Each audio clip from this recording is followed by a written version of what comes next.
So hello everyone, welcome to ஃபேப்ஸ்.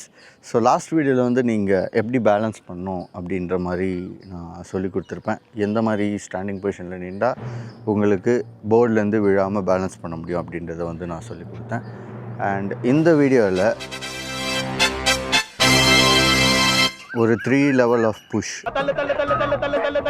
அதாவது first time வந்து slow ஸ்பீடில் அந்த பாடி பேலன்ஸில் நின்னோம், ரொம்ப ஃபாஸ்ட் ஸ்பீடில் அந்த பாடி பேலன்ஸில் நின்னோம், அண்ட் அதை விட இன்னும் கொஞ்சம் எக்ஸ்ட்ரா புஷ் அதில் வந்து பாடி பேலன்ஸில் நின்னோம். எப்படி இருக்குன்றது வந்து நீங்கள் இந்த வீடியோவில் பார்க்க போகிறீங்க. ஃபார் எக்ஸாம்பிள், நீங்கள் உக்காந்துட்டு ஓட்டி ஸ்கேட் போர்டோட ஸ்பீடை கண்டுபிடிச்சிட்டிங்க, அண்ட் அதுக்கப்புறம் அது நின்று ஓட்டும் போது உங்களுக்கு டிஃப்ரென்ஸ் தெரியும் இல்லையா?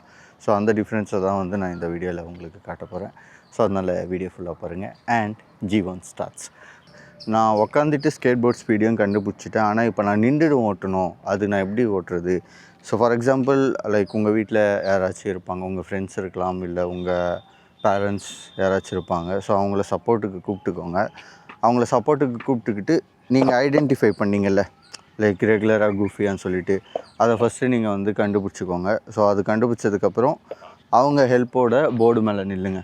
அவங்க உங்களை கை பிடிச்சிக்க சொல்லுங்கள், லைக் இப்படி பிடிச்சிக்க சொல்லுங்கள். இப்படி பிடிச்சிக்கிறதுக்கப்புறம் அவங்க உங்களை அப்படியே ட்ராக் பண்ணிகிட்டே போக சொல்லுங்கள். ஸோ அப்படி போகும்போது உங்களுக்கு வந்து இப்படி ஆஃப் சிட்டப்ஸில் நிற்கும் போது உங்களுக்கு டிஃப்ரென்ஸ் தெரியும். அவங்க ட்ராக் பண்ணும்போது நீங்கள் ஓவராக பெண்ட் ஆவீங்க, இல்லை அவங்க ஸ்டாப் பண்ணும்போது நீங்கள் ரொம்ப முன்னாடி போவீங்க.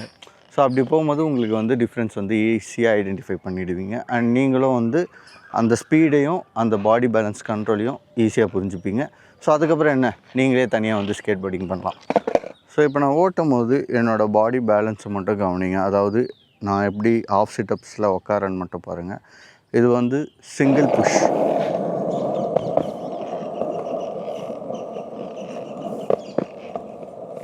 ஸோ இப்போ நீங்கள் வந்து டபுள் புஷ் பார்க்க போகிறீங்க.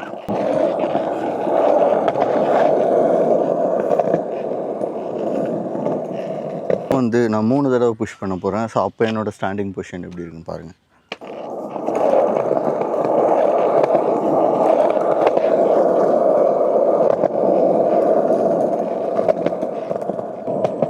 ஸோ நீங்கள் நல்லா பார்த்தீங்கன்னா ரொம்ப ஃபாஸ்ட்டாக போகும்போது நான் இவ்வளோ தூரம் பெண்ட் பண்ணியிருப்பேன், அண்ட் கொஞ்சம் மீடியம் ஃபாஸ்ட்டாக போகும்போது இவ்வளோ தூரம் பெண்ட் பண்ணியிருப்பேன், அண்ட் நார்மல் ஸ்பீடுக்கு வந்தோடனே கொஞ்சம் நேராக நின்றுருப்பேன், லைட்டாக பெண்ட் பண்ணி. ஸோ இப்படி பண்ணுறது மூலிமா நம்ம அந்த ஸ்பீடுக்கு ஏற்ற மாதிரி நம்ம பாடி பேலன்ஸை ஈஸியாக வச்சுக்க முடியும். அண்ட் அப்புறம் என்னங்க, ரொம்ப ஈஸியாக நீங்களும் ஸ்கேட் போர்டிங்கை வந்து பேலன்ஸ் பண்ணி கற்றுக்கலாம். So G1 stops. இப்போ நீங்கள் பார்த்த ஸ்கேட் போர்டிங் வீடியோவில் வந்து எந்தெந்த லெவல் ஆஃப் ஸ்பீடுக்கு எப்படி நம்ம பாடி பேலன்ஸ் அட்ஜஸ்ட் பண்ணி நிற்கணும் அப்படின்றது வந்து உங்களுக்கு புரிஞ்சிருக்கும்னு நினைக்கிறேன். அண்ட் நெக்ஸ்ட் வீடியோவில் வந்து நான் எப்படி இந்த ஸ்கேட் போர்டை செல்ஃபாக புஷ் பண்ணுறது, எப்படி புஷ் பண்ணி இந்த ஸ்கேட் போர்டை ரைட் பண்ணலாம் வித்தவுட் எனிபடி சப்போர்ட் அப்படின்றத வந்து நான் சொல்லித்தரேன். ஸோ அது வரைக்கும் stay tuned, and this is your Fabian signing off from Fab's YouTube channel. Until then, be happy and keep smiling.